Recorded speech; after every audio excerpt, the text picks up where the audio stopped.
Hello, and welcome to Metachemistry. This is episode 122, and for today, we're going to add an entry to our Across the Sphere segment where we kind of visit Infinity adjacent projects, something that's not directly related to the game itself, but kind of exists in the same space.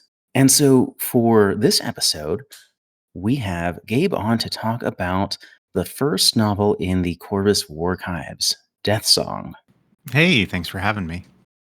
Yeah, absolutely. We really appreciate you coming on the show to talk about a new novel and kind of kicking off what I understand to be the collection of canon Infinity works, essentially. Yeah, all of the novels that are out already are canon. We're all cleared through Corvus Belli's lore meister Gutier himself, but we're starting to collate them, create style guides so that everything kind of feels the same, rolls into the same universe, and really step up the game of the novels going forward with the Corvus Archives. Very cool. Well, that's good to know because that was actually going to be one of my questions in case you knew. So happy to hear that. Yeah. But before we dive in, we do want to take a quick moment to say thanks to Mo Games, sponsor of Metachemistry. And if you're looking for Infinity, you can find it over at mo-games.com. And as part of their sponsorship of our show, all of our paid level patrons get a 10% discount code to that store. And if you're just part of our Discord and have a US address that Mo can ship to, you can be entered in to win a $40 coupon code every single month. Because what's better than games? Mo Games. And so Ian is here as well to have a chat with Gabe. And so to start off, um, Gabe, how did you kind of get your start in Infinity? I assume you played before you started writing fiction for the game. So what kind of got you into the game and what drew you to start writing in this universe in the first place? Oh man, I have been a storyteller my entire life in various forms and fashion. Everything from moth talks to being a public facing member of various organizations, and like many of us, I've been playing D&D and various RPGs, various tabletop war games for years and years and years, and all of it has drawn me into that realm where the lore is everything for me, for the world. For Have sure. pages on pages on pages of made up battle reports for various games I've played over the years. And Infinity had something uh, for a science fiction universe. It is very magical. There was Mhm. something I could not, and still to this day can't really qualify why it drew me in so much. But I had actually only been playing Infinity for 3 months when all of this started. I just happened Okay. to watch a game happen in a local game store and loved it. And like many of us had heard, the Infinity's kind of rough to get into. It's got a high skill floor to join, and had been warned away from that, or maybe just been a wuss and avoided it for years. I saw a good friend of mine giving or having a game with a friend. We got to chatting. Next thing I know, I have the Code One Ariadne box, and I am running bears across the table and having an absolute ball. A couple of months later, I was at Adepticon attending my first ever Corvus Belli seminar, and was chatting about how much I really enjoyed one of the books that I'd read, and just sitting next to this weirdo named Brandon, who happened to be the editor of Winged Hussar, who is the publisher for Corvus Belli. Mhm. And one thing leads to another. Next thing I know, he gives me a card and says, "Send me a pitch." And that was Adepticon 2024, and it's been a wild ride Nice. ever since. That's awesome. So, are you still playing Ariadne, or have you branched out? Actually, when N5 dropped, I had already started collecting JSA last summer. Oban, what we now know as Oban. And I just couldn't identify with it. And I was in a bit of a slump in the beginnings of this writing process. And I was really struggling to identify with them on the table, not necessarily off, but on the table. And then N5 got announced with Shiden Butai, and I got hooked. Shiden Butai is phenomenal. I love them. So playing JSA in that direction, and here recently, I've collected all of Aleph. I bought somebody's OSS collection, and then a dear friend of Mhm. mine handed me Steel Phalanx and said, "Here, this is yours now." Wow, And so very nice. they're all sitting over there primed, waiting for me to actually have time to breathe to paint them. But So, late Aleph novel next, right? TBD. We're working on that. We'll see what happens. I can tell you that there is a project called Directive 7 in the Mm, works. I'm not sure how far Paulo is on that right now, but there are some Aleph stories out there. They're coming. nice. Well, I'll make Well, you that's happy, exciting. won't it, Devin? It will. I am not hard to please, honestly. You just want your fancy robots. I do. So that coming back around to like the kind of the process and all that. You've done a lot of gaming and storytelling, D&D, and all that. Do you have other published works out, or is this kind of you getting your foot in the door and into that realm? This is my first full length novel. Awesome. Uh, so I have destroyed the odds somehow. The average, and I'm probably going to screw up the statistics, but I'm going to be real close. Out of every 100 people that say they're going to write a book, 10% do. And out of those 10%, maybe three of them actually get to a publishing deal. Mhm. I Sure. wound up with a publishing gig before I'd even written the book, based on samples. I've published a few short stories over the years and Mhm. magazines when those were a thing, if you're old enough to remember those, uh, but nothing that is in circulation currently. But I still had lots of writing samples, and I write all the time just out of habit, Mhm. and sent those samples off to Brandon, and that's how I got here. But hopefully, by this time next year, we'll be able to say something different. So Nice. we'll have more than one in the library. Yeah, that'd be Awesome. awesome. Well, congratulations. I know that's gotta be super exciting to jump into this and have it be out there for everybody to check out here soon. Exciting, terrifying. It's all in the same boat. It's it's that weird balance of, hey, everybody, look at this cool thing I made, and also, oh God, please don't look at my art. Sure. It's that strange little balance there, but I'm working on mastering that tightrope. Fair. And so, considering you started elsewhere in Infinity, what kind of drew you to tell a story from the perspective of JSA and Oyama in particular? When I read Uprising, the lore book for the JSA Rebellion, I had this question in the back of my mind. Well, what happens next? We know the JSA rebelled. We know they broke away. We know that they are now the nation, the greater independent Japan, this minor power in the human sphere. But what's next? And Hmm. at the time when I started this project, N5 wasn't out. So we didn't know about Sandtrap. We didn't know about Shinju. We didn't know about the Thunder Child. We didn't know about any of that. We barely knew about the piece with the combined army from End Right, right. Song. So my brain starts extrapolating what happened on Korimori, the island that they held on the planet of Shentang in Yuching space. What happened there? What got left behind? What got forgotten? What, as the back of the book says, what secrets are buried there? And then Oyama in particular, that nickname he's got, Neko, it it's like meeting a big bad samurai warrior and calling him kitten. There's this odd Right. disconnect with that in my mind. And in my own background, I was in the military and we give each other less than flattering nicknames. Mhm. And understanding how that feels and the good and the bad that comes with that, I started exploring Neko as a character.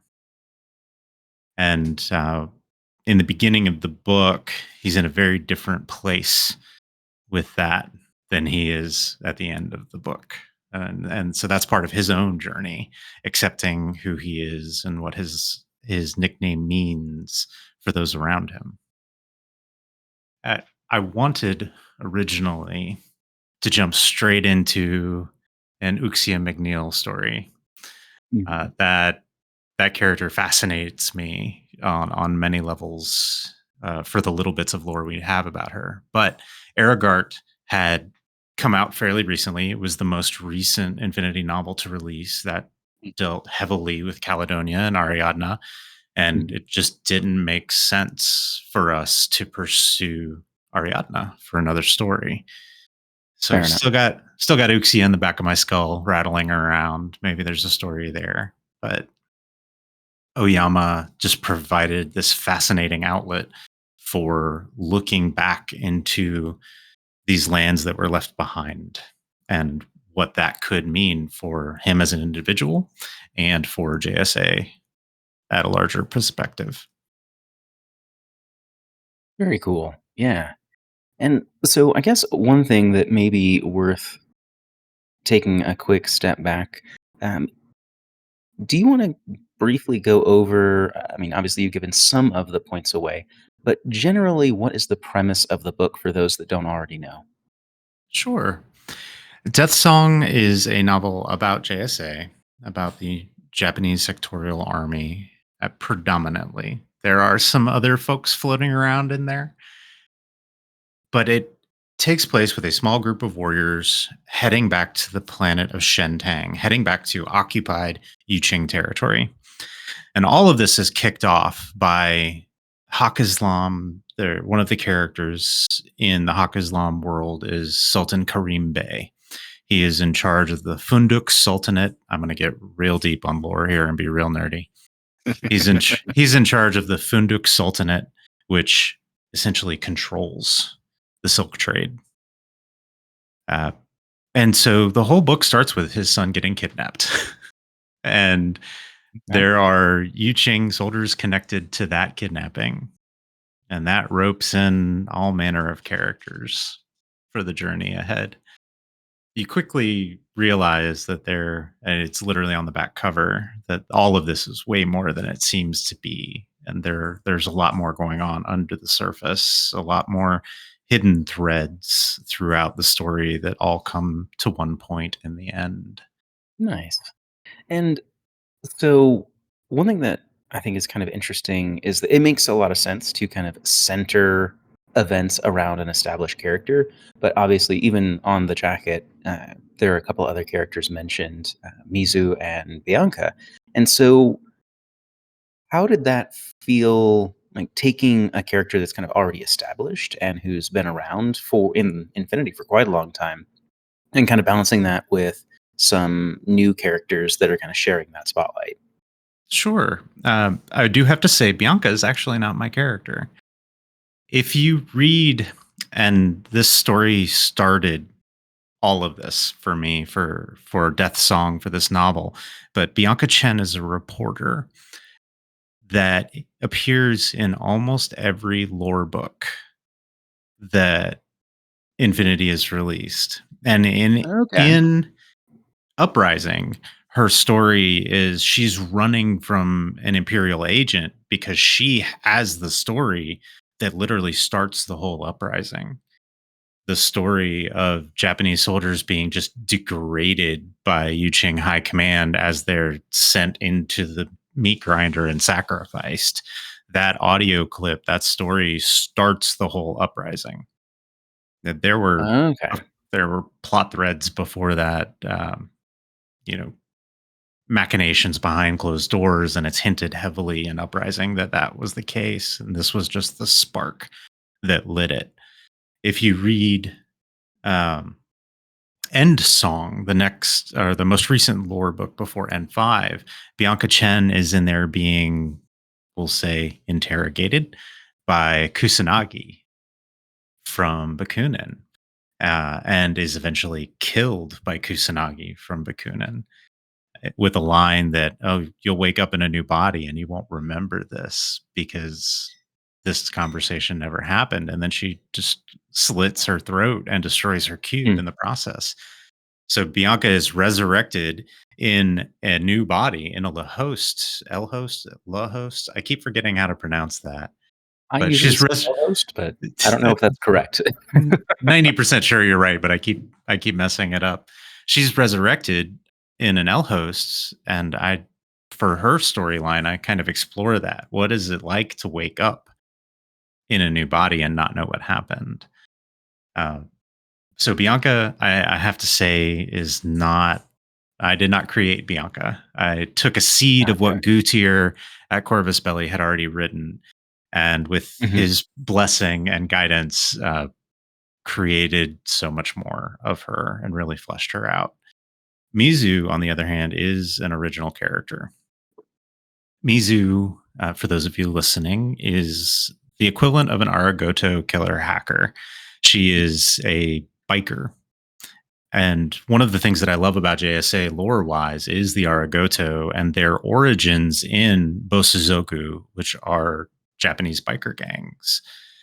Their origins from in Uprising are covered pretty well, talking about how those bike gangs were co-opted and pulled into the military during the uprising. And that sparked the idea for Mizu. Now, Mizu's name is, if you are plugged into pop culture, a reference to another franchise, and her hair is most definitely blue, but not her eyes. Uh, that was a let the wife name a character moment, and I cannot be happier with it. I absolutely adore it. I've come to love Mizu very, very much. But Nice. her story is wound up being one of the most fascinating. So Takeshi and Mizu are in many ways mirrors of each other. And so while Takeshi is serving as this noble samurai, Mizu's in the Yakuza. Like that was the only way she could survive and keep her gang safe when they got left behind on Kurimori during the Mhm. uprising. Because not every Japanese citizen was able to be rescued. So what happened to those who got left behind? And that is where Mizu is a fascinating character. There's a lot of my own history plugged into her, dealing with the military and the trauma that comes with that. Uh, but breathing life into Mizu in an existing world was a wild experience because all I have right I now bet. is a stat line for a character or for a biker, a non-named Mhm. biker. And so giving her a character, personality, wants, needs, fears, trauma was just a fascinating experience and was one of my favorite parts of the entire book. That's awesome. Neat. I like that you're working with the arigato and all that. Obviously, you might want to hold some secrets in the back, but is there any chance that good old Asuka Kisaragi is mentioned or brought up in some way? Because there are questions from the uprising. There are questions from the uprising, and I will say that I did not create any new lore Okay, around that character. There is a picture of her though, and okay, I'm just going to leave it at that. nice. Yeah, I have people that are still trying to get that model off of me, and I'm like, no, never from my cold dead Never, hands. ever, ever let that go. Yeah. I tried to Yep, acquire I remember one her. when I was writing in early stages of writing this book, and realized very, very quickly that my advance for writing the book would not cover the purchase of that one single model. So I just said, "Okay, thank you." and moved on. Yeah, Yeah. it's pretty awesome. So, There but is yeah, a piece of art in the uprising of the Aragoto, and it's mhm, this uh, young lady sitting on a bike, and her hair is super spiky and purple, and she's got her helmet in her hand, and she's kind of looking at the camera. It's half confused and half like angry, and that picture. That is not Mizu, but that picture was what inspired the character of Mizu. cool. Gotcha. Yeah, that's pretty sweet. But since we're talking about old characters and stuff, are there any other fun Easter eggs for like the veterans to kind of keep an eye out for? Because I've been in this a long time, and I own all the things, Mm-hmm. and it's been a lot of fun. So I like to see a lot of the interconnectedness of the universe kind of thing play out in a lot of the media that I consume. Sure. There are little Easter eggs scattered throughout. Um, some of them larger, some of them smaller. There's even a couple of nods to other genres or other universes. Mhm. I took out a lot of the like forced famous quotes here, Yeah. but there's still some subtle nods filtered throughout. Uh, for Infinity fans specifically, I already mentioned Bianca Chen and some connections, and those are only a few of the many, many appearances she's made over the years.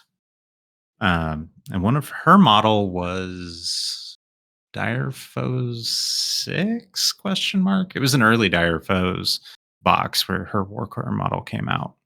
Hmm. Yeah, on this is not a spoiler because it's on the back cover. Jaspier joins Ooh, us in this novel as a that's secondary exciting. character. He actually starts the whole thing. He kicks the stone down the hill to create the avalanche that starts the whole story. Uh, Jaspier is a fun character, Hmm. and I may have given him more life than what already was there in my head as I started building and writing and developing. But Jaspier keeps showing up. Jaspier saves Bianca Chen in Uprising when she's running from that Imperial agent, and he tells her the old man in the mountain's not done with you yet. And that line just really bored into my skull as I was writing this. And that's what brought Jaspier into the story. Well, why was he not done with her yet? Mhm. And Jaspier keeps popping up in the lore books at these pivotal moments in history. And our lore books, Daedalus Falls, Enzong, Uprising, all of these, Hmm. they are pivotal moments. That's what they're there to share, these world changing moments in the universe. But Jaspier is unfailingly there in these events, moving in the background, interacting with one of the characters or the other.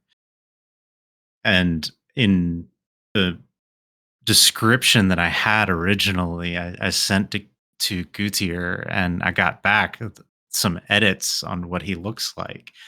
His model is helmeted. We don't really Mhm. know what he looks like, but this whole lore for Jaspier is built at Corvus Belli, and so being able to nod to that and lean into that was just an absolute delight. For other points in the universe, I mentioned Concilium a couple of times. At the very end of the book, there's a nod towards what happens next in the universe. Um, you will see it when you get there. Neat. But I am terrified to explain too much more in the middle for fear of explaining too much. Sure, sure. This novel has been my soul for, we'll just call it the last 6 months if we're being completely honest. I started the writing process over a year ago, Hmm. and I had a good amount written by the time I came to Adepticon 2025. And that's where I met Max, who had just joined the Corvus Belli team. And I Winged Hussars at Adepticon. I got to speak to Brandon, my editor. And Max turns around and says, "Oh, by the way, when can we release your book? It's the next one. We're going all in. Let's do this. Mhm. And so I panic just a little bit and then crank in overdrive. And out of everything I had already written, I kept about 30,000 words out of a 105,000 word novel. And the rest of it pretty much has come since Adepticon. This book has consumed my soul for a little while, so it's hard not to talk about it. Yeah. I bet. So then, like, switching gears away from the content of the novel, let's get into the Warchives things. This is the launch Yeah, product for that line. Can you go into kind of what that is like with that launch and what we can expect going forward? sure. I can explain as much as I know. Perfect. I am behind the curtains in many ways, and I am not behind the next curtain. After that, there are curtains on curtains. But what I do know about the Warchives is it is an attempt to unify our story and our branding in a lot of ways. Winged Hussar is still the publisher under their ZMOC print, but the Warchives are it's a way to bring all of the novels into one image. If you take a look at the covers and the lettering and the Tales of the Human Sphere line on the previous novels, they're all very infinity centric, and we didn't really have a unified image.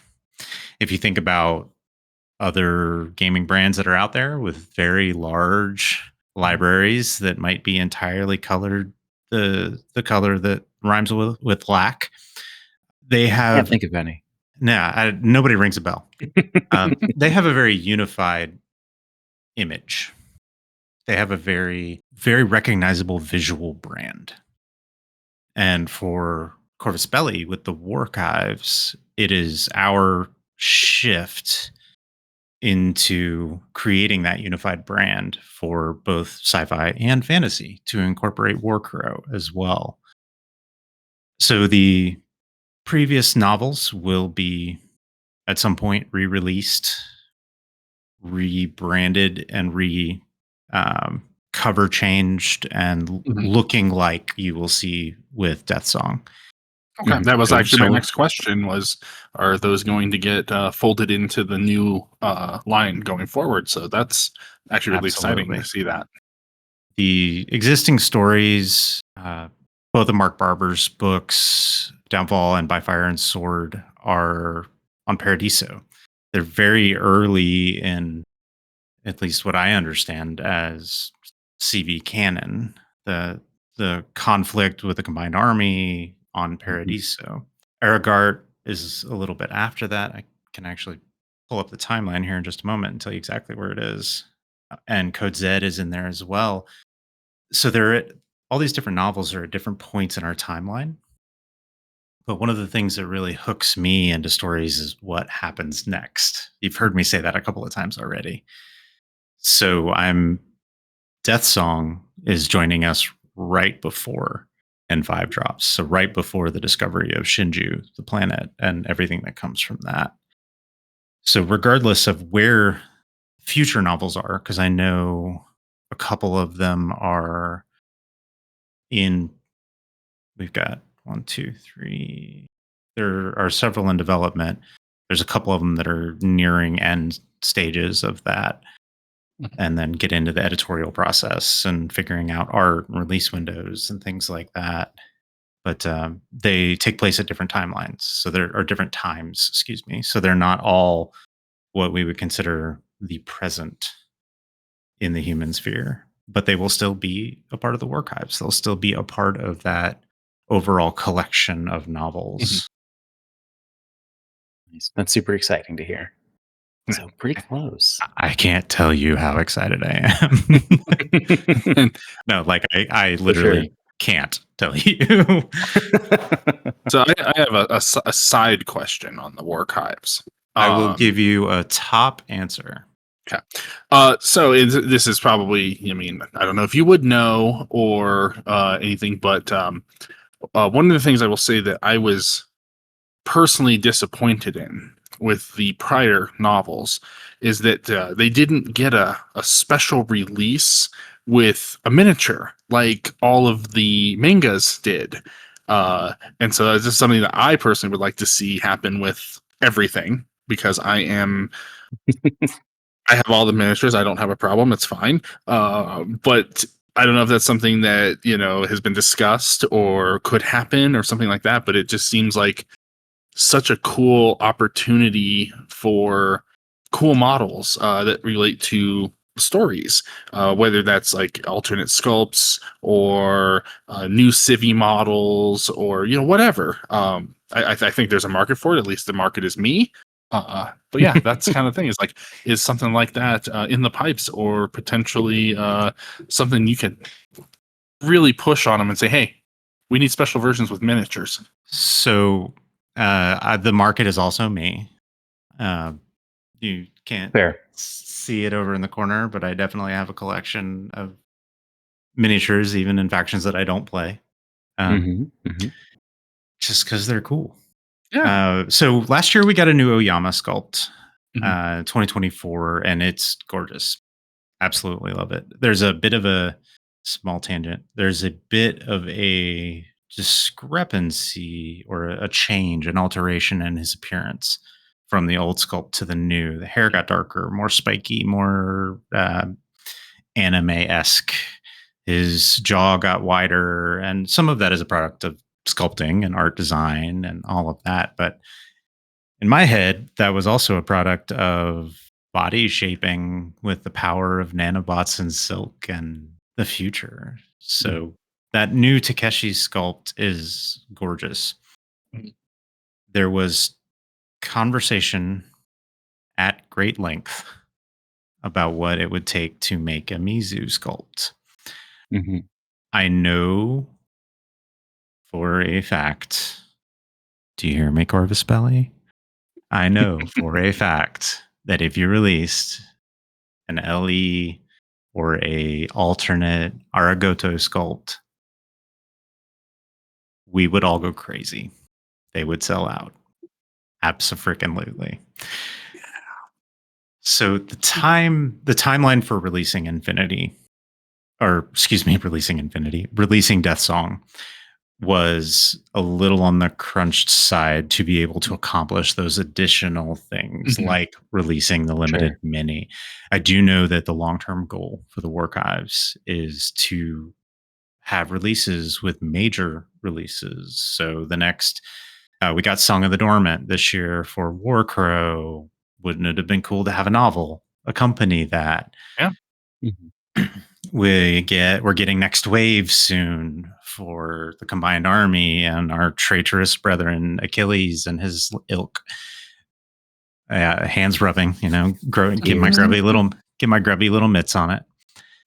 Um, it would be awesome if we could have planned that ahead of time to have a novel attached. But the archives and the new direction that we're trying to take with this, and I say we like I'm some moving piece in the puzzle, like I'm the monkey with the keyboard in this process. But um, I know the direction that we're all hoping it goes is to Sure. have those, a miniature of one of the characters or more, maybe a pack like we got with Betrayal or Aftermath. Um, the hope, the desire, the drive is there. The time constraints of a release schedule, especially when they're already forecasting months and months and months ahead of time, Mhm. is sometimes difficult to add. Oh, let's throw another mini in here. Let's create another thing. And releasing unique characters would be incredible. I'd love to have a Mizu character in the game, but then we have to balance it. We have Mhm. to play Mhm. test it. And all those constraints start adding up when you add things to narrative releases. But there is definitely an interest both inside and outside from what I know. Awesome. Yeah. Good to hear. That makes me very happy. Are you kidding me? I would faint if somebody handed me a Mizu Mini. One of my dear friends from Nashville handed me this gorgeous Oyama art piece. He took the new Neko Oyama model, put him on a plinth with stonework and this beautiful Zen garden and a torii arch behind him, and just handed me this as a gift for the release of the novel. So now I need a Mizu Mm, to go next to right. him. I need a new Jaspier sculpt to go next to them. Uh, Mhm. we'll get there eventually, but for Death Song, I do know that there was just no room in the production pipeline to make another sculpt, even if it is a resculpt of an existing unit. But Mhm. there is absolutely interest. I've gone all over the place with your questions tonight. I'm sorry. It's all There, good. It's it's all there's great abs- information to have. there's absolutely interest, both from outside the company, from people like us, to people inside the company. There is absolutely the interest, but it doesn't always line up. Mhm. And For with any sure. luck, we'll be able to make it work in the future. Yeah, Awesome. that would be fantastic. Agreed. So, Gabe, when you were writing this book, what sort of challenges did you run into? Like, one of the things that comes to mind is I know that uh, or kind of everything flows through Gutierre, as far as I'm aware. I don't know if that's still the case, but like, how Absolutely. did you? And if there were other challenges, I'd be happy to hear those as well. But did you have any difficulty kind of striking that balance between writing with your own voice versus, things that needed to happen a certain way uh, to maintain consistency? Yeah. When you're writing in any franchise, there is a style, a voice, a narrative that they want you to hit. And there Sure. are great example here. Uh, with the end of Uprising, we had Korimori, the island where most of Death Song takes place, was in ruins, and the only thing they didn't blow up was factories, and it was martial. People were just being shot in the street for shiggles, and there wasn't. We don't know what happened next, and so I spent a part of the writing process trying to figure that out. And really, that crystallized this year when I got feedback back from Gutier about, what does it look like now? What does that world look like now? And it actually wasn't what I thought it would be. And so I Mm, had to go back and make those tweaks, make those corrections so that I'm staying true and faithful to where the world is right now. sure. So I'm able to do that in my own voice. But when you're writing in a franchise, you really have to be respectful of the material. And in an Mhm. ongoing, evolving narrative, it, I can't write a Star Trek book and show up with an X-wing. It just Of course. those don't cross. Maybe in a fan fiction somewhere, but not on official media. So working with Corvus was a wild experience because they are incredibly busy. And so you appreciate the time you do have with them. And they're Mhm. for how big Infinity truly is, it's a fairly small company. We're not, hundreds of people in a corporation at this point. We're still a fairly small team over there. Mhm. So Sure. building that relationship with Max really helped me get a even stronger window into the world of Infinity, as well as the what the company is looking for in these characters. Uh, Excellent example. Takeshi is Domaru Butai. He's a warrior.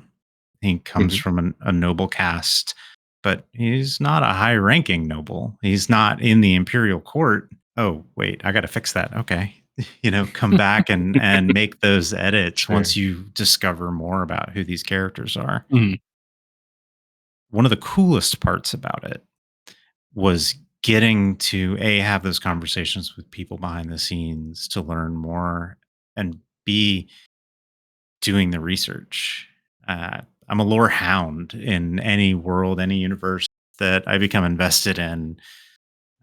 For Malifaux, I've listened to all the Breachside broadcasts and read all the books. For Warhammer, I've read a lot of them, probably not all of them. Star Wars, Star Trek, I've read. I've just absorbed information. I've probably replaced vital life information with just miscellaneous junk from various fandoms. But It's more fun. and you are not wrong. But it was really cool finding my place in that narrative and figuring out a way to tell a story with my own voice. Coming back to your original question, here I am tangenting again. You got to stop me, man. No Keep me on worries. task. You're like, no, Gabriel, That's the whole keep reason you're talking. here. People want to hear what you have to say. Figuring out how to write an existing character or an existing world in a way that is unique is a challenge, but it is a hell of a fun challenge if you like to write. I wrote dozens of scenes with all the different characters before I ever wrote the book. Mhm. Uh, I Who is Mizu? How would she react in this situation? And I would write the scene and see what happens. Who is Oyama? How would I write this scene and see what happens? Who is Jaspier? Who is Bianca? Who are all these other people I'm not going to mention? What does it look like from their perspective? And so I'd write a scene. There's an Imperial agent that shows up in this story. He's in the excerpt at the very beginning. He's fighting Oyama. There's a free excerpt out there that you can read of this fight, and it's how does Oyama react to this Imperial agent, this person he could have served with just a few years prior, just 5 years prior. He could have been on the battlefield with this individual. And now they're fighting each other on an island in the middle of the ocean on Earth. Like, what's happening there? How does Oyama react to that? Finding those questions, those characterful moments was what really allowed me to take each and every one of these characters and make them my own and tell a story with them that feels real and authentic, but also staying true to that original source material. Did I actually answer your Nice. question this time? I think so. Yeah. Okay, cool. I've Yeah, it was mostly probably like not finding that answered the balance last and three. no, you're fine. And then, yeah, like I said, just, I think that was definitely, you mentioned that as being like a challenge or difficulty and trying to kind of walk the tightrope there. And yeah, Worth it. very cool. Yeah. It is Yeah. I read the absolutely worth sample. it. Oh, did you Yeah. like it? Yeah. It was pretty cool. It's out there. We'll make sure that there is a link available to that in the show Thanks, notes. everybody. Yeah. I'll give a And little sales pitch at the end here. yeah, and that's one thing before we finish up, we'll talk about when that's coming out and where you can get it and all that good stuff. Absolutely. So, as far as Infinity lore goes, if someone maybe they've had a passing interest in the lore and maybe they've read a handful of unit blurbs or what have you, but they're not necessarily immersed in it, how accessible do you feel like this would be for kind of your average Infinity player to digest? Yeah. Uh, if you know anything about Infinity, you'll be just fine. I tried very hard to make sure that there's enough experiencing of the world around them, of these characters, to be able to understand what the world really looks like. Uh, Shentang is not the only planet that they're on. It is the primary location of the story, but there's some scenes on Earth. There's some scenes on two other planets. If you travel between these planets, you're traveling either on a military star or a circular, a massive space train essentially that jumps through wormholes. I am super simplifying that description. I dug through the various bits of lore and I thought, okay, what is it like for the people on the ship? And in one of the lore books, it says that there are whole communities that just live on the ship. They're just there. All the amenities they need are there. They stop in various systems. They can hop on, hop off, whatever they need to do. So when we're on a circular, we're going to see people living their lives. We're going to see people going to a cafe, going to a movie, going to see a new flick, going shopping, things like that. So these various characters are experiencing the world of the human sphere around them. And it gives you a lens, albeit a colored lens, through their perspectives. But it gives Sure. you a lens into what the rest of the Infinity Universe looks like. I talk about Concilium and the Combined Army, but we don't really experience them in the game or in the book, but you know that they're there. They're mentioned. Mhm. They're off in the distance. I don't talk about everybody because there would be no way a novel would only be 100,000 words if you say everything in the lore. Fair. But to more directly to your question, uh, this novel is in eminently accessible if you know something about Infinity. If you don't know anything about Infinity, the novel is a great, I personally think, Mhm. jump in, a first taste. Because one of the things that I learned very early in writing is that you can write the most beautiful action or love or whatever scene in the universe. But if you don't tell people what the room looks like around them, it's just this blank canvas and everyone makes assumptions or just puts the book down and doesn't come back. Done that a couple of times. Sure, sure. So, we're in this universe that has implants directly into your eye and you can be reincarnated from a backup of your cube. These various bits of universe around them that play a direct impact on the way these characters experience the world. There's a line in the book. I actually don't remember if it made it into the final edit or not, where a character's talking about, you know, dying hurts, so they'd rather not do it. And Sure. they experience that from a concept of, oh, well, I could just theoretically be reincarnated, uh, resurrected in an L host, but I'd rather not do that if I don't have to Exactly. It's because it fair. hurts. And so that gives us that, oh, you can be resurrected. How does that work? And there's that explanation buried in the narrative rather than this is the Infinity Universe. You can be resurrected because you have a chip in your neck about the size of a cigarette, but that records all yada yada yada yada yada. Sure. We're not giving a textbook, but you can experience the world around you through the lens of the characters.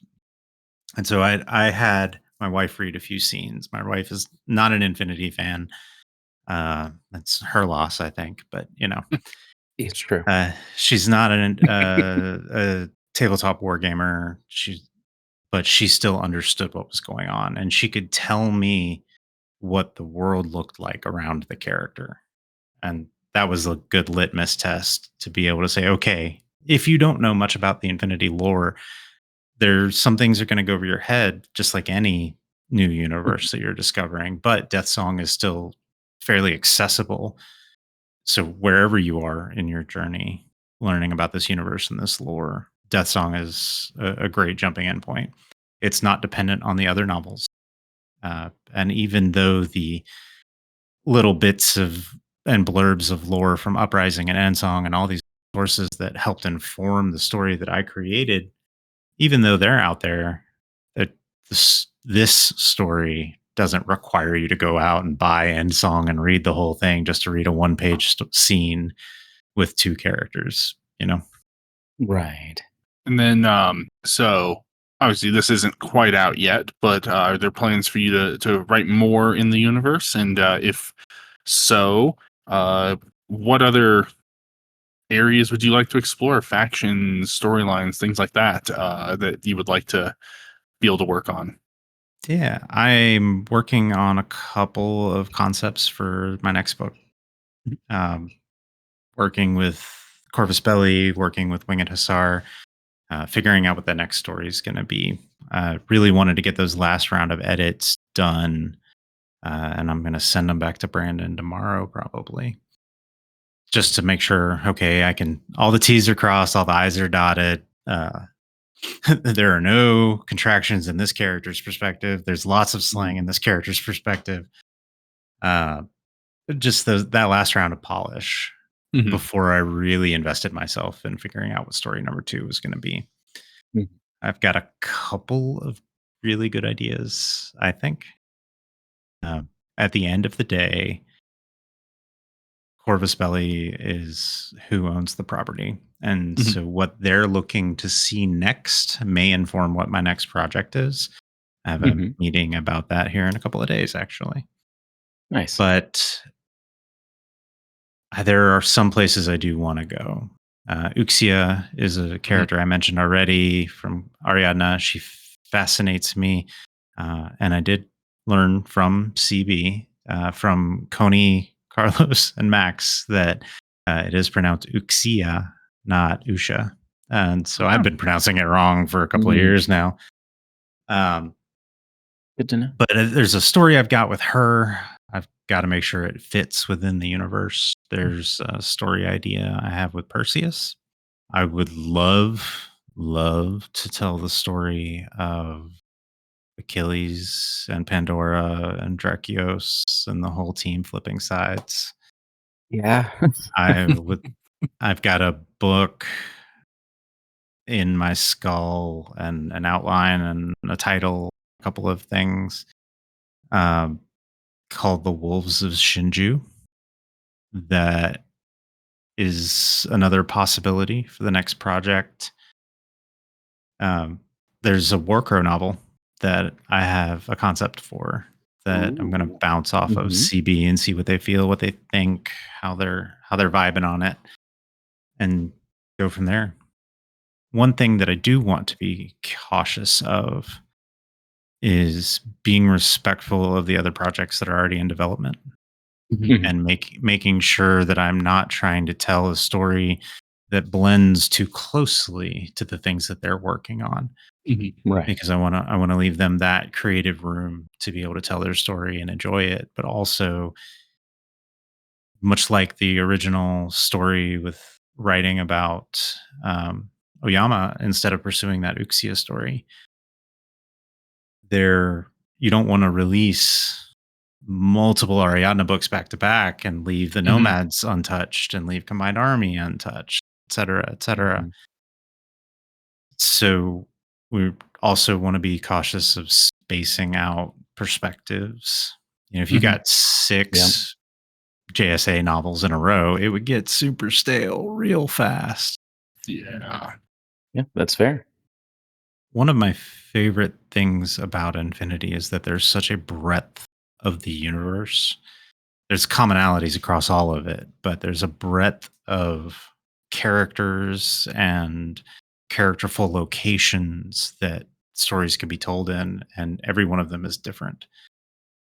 And then I also have this beautiful timeline from Sandtrap all the way back to Paradiso, where I can pull anywhere in that timeline. So I can put different characters in different perspectives based on where they were at the time. So this is a kind of a giddy time for me to sit down and really nail in what the other projects that I have are and where they might go from here. Awesome. Yeah, very exciting. So it's easy to say then that we'll be hearing more Infinity stories from you at some point. If I have anything to say about it, the answer is yes. Sounds good. Well, yeah, really looking forward to this one and getting a chance to check it out. Yeah. Thanks. And so I think with that, we're just about ready to wrap up. But I do want to quickly say thank you to all of our patrons who kind of help keep the show going. We really appreciate those of you who continue to support us. And if you're interested and willing to do so, you can jump on patreon.com/metachemistry and join there to help out. And as part of that, we kind of try and show our gratitude by giving you a number of benefits depending on what you're able to contribute as far as that goes. So we have things like early access to episodes, final voting on polls, um, some private channels on our Discord, and all that jazz. But as far as our Discord itself goes, that is a otherwise free and open community. We'd love to have you there and talk Infinity. We're doing more, we're experimenting more with Warcrow. Uh, there's a lot of great painted miniatures that are showing up. People making tables, people talking lists. Like if you enjoy this game at all, which if you're listening, I am assuming that you do, there is something for you there. So, with that said, Gabe, any kind of last tidbits or nuggets that you want to leave about Death Song? And also, uh, how can people get this in their hands, and when's that going to be available? Sure. We're on track for an on-time release for September 23rd.